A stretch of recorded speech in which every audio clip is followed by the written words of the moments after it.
In just 47 seconds, $340 billion worth of leverage evaporated. Ursula von der Leyen didn't expect the call from Washington. She received a document marked Urgent, Eyes Only at 14:23 Brussels time. The cameras captured everything that followed. The European Commission building went silent. What did Washington reveal that made the most powerful woman in Europe visibly retreat from her own podium? The morning began routinely in the Berlaymont building. Von der Leyen entered at 9:15, black folder in hand, ready to present the quarterly defense report. The atmosphere was bureaucratic, almost boring. Nobody anticipated that within 5 hours, the entire EU power structure would shift. At exactly 14:23, her chief of staff approached the podium with an expression colleagues described as funeral pale. He carried a single sheet, no official seal, no EU letterhead, just white paper with black text. Von der Leyen glanced at it, her jaw tightening imperceptibly. Her hands became motionless on the podium. The document was brief, 3 paragraphs, 47 words that would redefine transatlantic relations. Sources later leaked fragments. European defense contributions insufficient. NATO burden-sharing deadline 72 hours. Failure to comply triggers immediate economic response. This is not negotiation. This is notification. Washington hadn't just sent a diplomatic note. They had delivered an ultimatum wrapped in the language of partnership, but everyone understood the real meaning. The era of European freeloading was ending. Von der Leyen's response revealed everything. Instead of her usual confident tone, she spoke in measured phrases. "The Commission acknowledges receipt of communication from our American partners," she said, her voice notably quieter. "We remain committed to our mutual defense obligations." But her eyes darted between commissioners, seeking support that wasn't materializing. The leaked audio captures something extraordinary, institutional confidence cracking in real time. Commissioner Thierry Breton whispered to his aide, "How much do we actually owe them?" The question hung like an accusation. The mathematics were brutal. While the U.S. spent $877 billion on defense in 2023, the entire EU managed only $240 billion.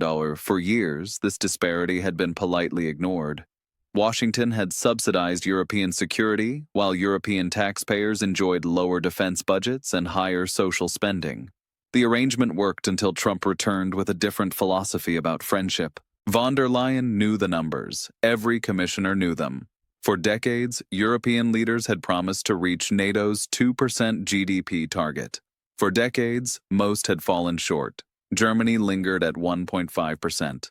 France managed 1.9%. Only Eastern European nations, terrified by proximity to Russia, actually met their obligations. Washington's message didn't just demand compliance, it included detailed accounting of American subsidies to European security since 2008.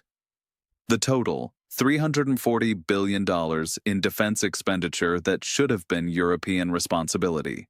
Every delayed fighter jet purchase, every reduced deployment, every canceled exercise that American forces had covered was itemized with Treasury precision. Commissioner Joseph Borrell attempted damage control, arguing European contributions to Ukraine exceeded American aid. Von der Leyen silenced him with a glance. She had seen the Washington math. European aid to Ukraine was $113 billion.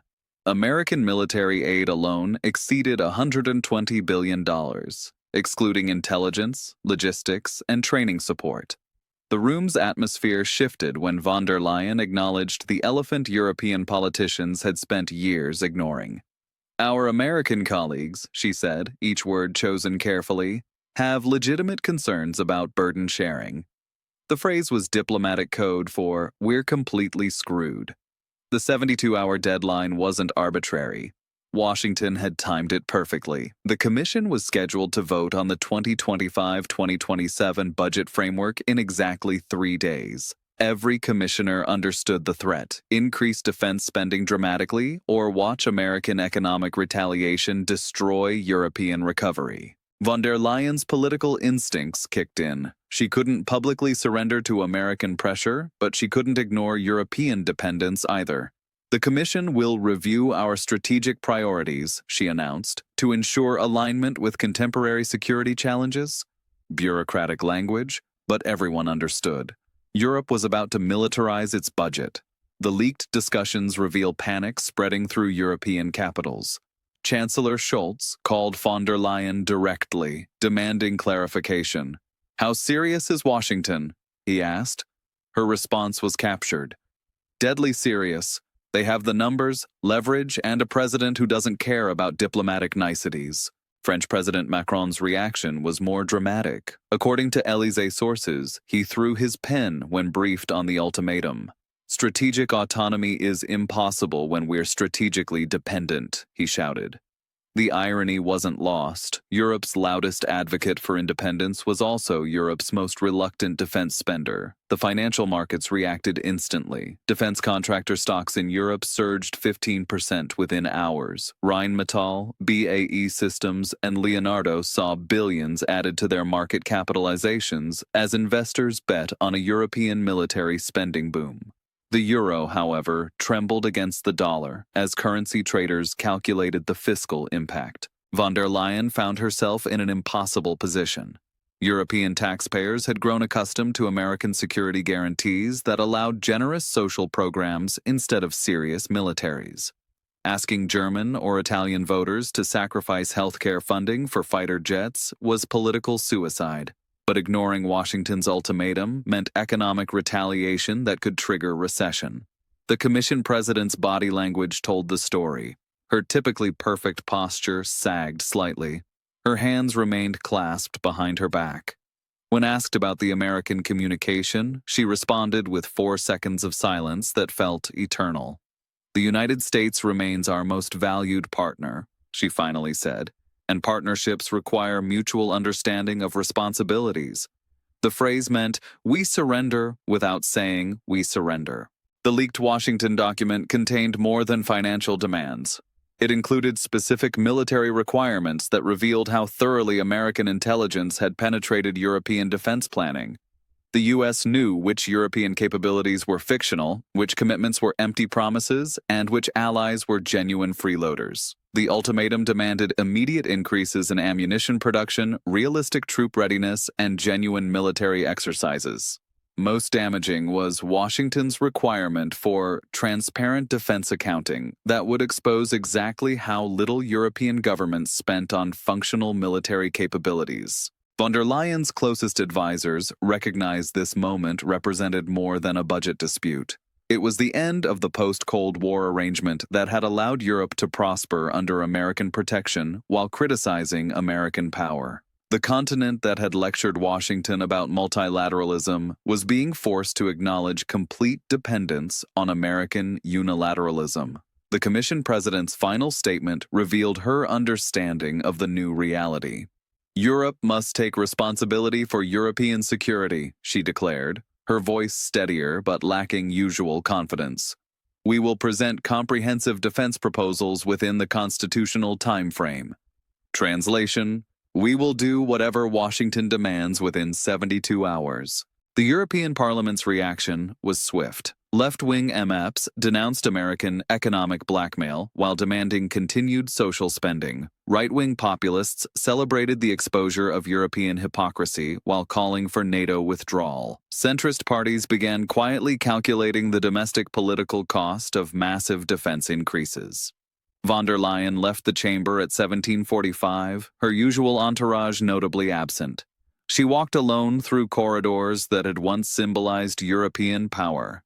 The cameras captured her solitary figure, and social media exploded.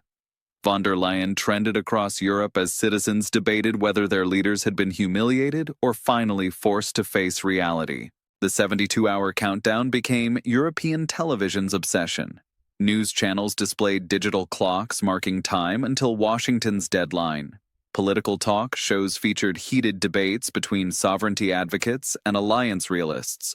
Opinion polls showed European public opinion split between resentment at American pressure and acknowledgement of American accuracy.